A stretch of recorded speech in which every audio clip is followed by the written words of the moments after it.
Welcome back to another technical deep dive here in the debug zone.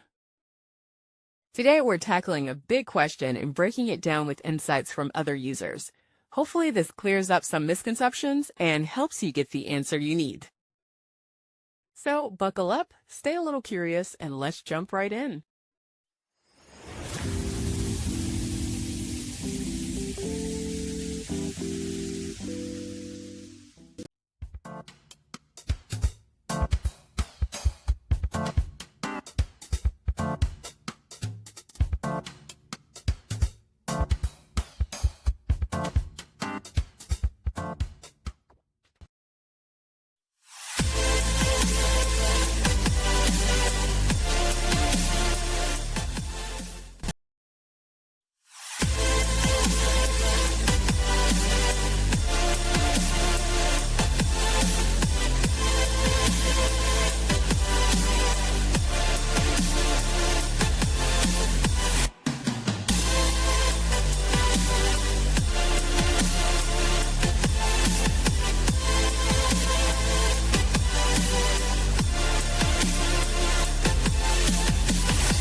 And that's a wrap.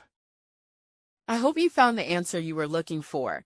If you did, take a second to hit that subscribe button. It really helps out. And let me know in the comments which solution worked best for you. See you next time in the debug zone.